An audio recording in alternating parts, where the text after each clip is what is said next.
Let me tell you something. I grew up in New York, and I thought that New York was the bee's knees. You know, that's what happens. You live in a big city. You think everything else is shitty, right? But now I'm older. I have different tastes and expectations for my quality of life. Now when I travel America, I get jealous. Like, oh my God, y'all got air and sun out here. Look at this. Y'all got Walmart. It's open 24 hours. Look at this. That's what I love about Walmart, being a city girl, because they have so much random stuff, you know? And they put things next to each other to convince you to buy all of it. You go to Walmart like, I'm only here for some iced tea. In this hand grenade, look at that. I didn't even know I needed a hand grenade till I got thirsty. Thank you. That's the problem with America. We have too much excess, too much. We have too much stuff to choose from, you know? And I'm dealing with like a generational clash in my own house. I feel like the old lady now because my brother's 15 years younger than me. I live with a millennial, all right? I'm 38, he's 23. Every day, I wish I dropped him. Every day he makes me feel like I'm a bad person, right? He's always checking me about things that I didn't know were now out of vogue. One day he walks into the living room, he has on a peach t-shirt. He goes, Chloe, what do you think about this shirt? Is it too feminine? I'm like, no, it's a regular peach t-shirt. He goes, trick question, gender's fluid. Get out of my house!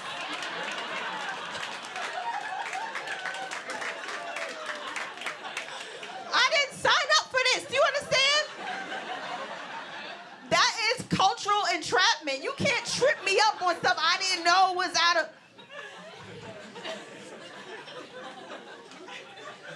Another day he walks in, we're having a conversation. He was like, yo, I'm going to this bar around the corner. And I know that this bar is a gay bar. So I was like, oh, look at you going to a gay bar. That's so progressive. He goes, Chloe, we don't say gay anymore. We say queer. Now, I feel like an old lady because I grew up with queer being a derogatory term. You didn't call somebody queer unless you was ready to fight. So now I'm puzzled. Because I'm looking at my 23-year-old millennial brother like, where did you broke motherfuckers get their PR budget?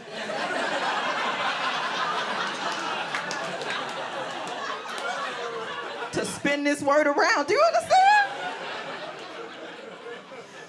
He makes me feel like a bad person. And I know I'm a good person. I'm a good person. I give to charity.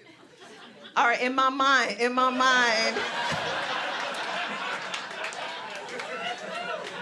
You ever see a commercial? You be like, bing, bing, bing, $10. There you go.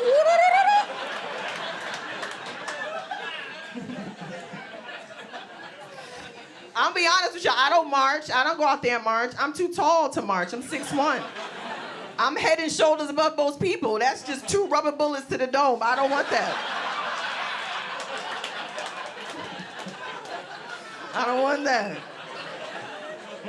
No, thank you, you know? Then they start throwing tear gas. It's just gonna rise up to my nostrils. I'm lactose intolerant. I can't even put milk in my eyes. No, thank you.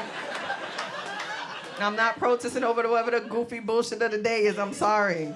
I'm a native New Yorker. I've done my fair share of protests. Don't look at me like that, okay? Because in New York, you just turn a corner and end up in some shit like, what we protesting today? What?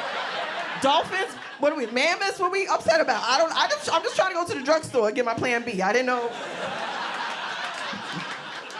I'm on my own mission. Thank you.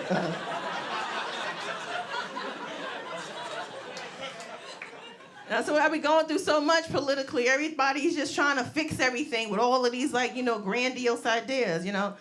And I want to support Kamala Harris. She's only half black. I just got to get half of her name right. The Harris part, I got the Harris part. Kamala Harris. She came up with this new idea for debt, you know, forgiveness for student loan debt. But it's so hard, it's so complicated. You gotta fill out paperwork, you gotta start a business in an underprivileged, underserved neighborhood. That's work. First of all, that's how we got student debt in the first place, signing shit we didn't read. You just was like, what? How much is the interest rate? Fuck y'all, I'm going to college. Screw y'all, woo! First day on campus, I went to debt. I got a dumbass credit card for a Frisbee. You think I'm of any use? It was like, this APR is pretty high. I was like, give me that fucking Frisbee. I don't give a shit. How long gonna be in my credit report? I can have this Frisbee for like 3 years. That's 3 good years of Frisbeeing.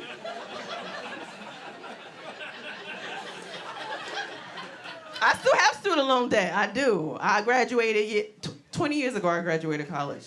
Oh, yeah, 20 years ago. No, that's not true. A long time ago, I graduated college.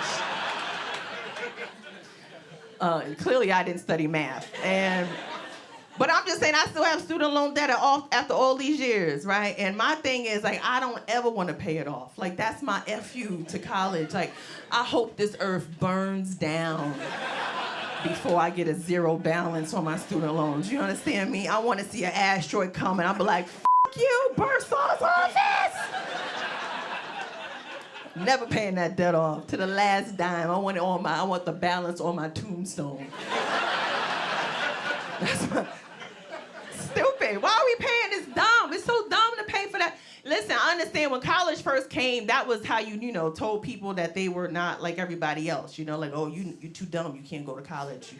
You can't afford it, But then everybody was like, no, we on the same playing field. It was like, all right, let's just fuck up their credit for the rest of their life. So you can't get a house, but you got a degree. I'd rather have a house and be dumb as shit. Do you understand? I got a degree in journalism. It's useless. People don't read. They don't read. I was a journalist for over 10 years, and even my own family was like, the pictures are nice. I'm like, I didn't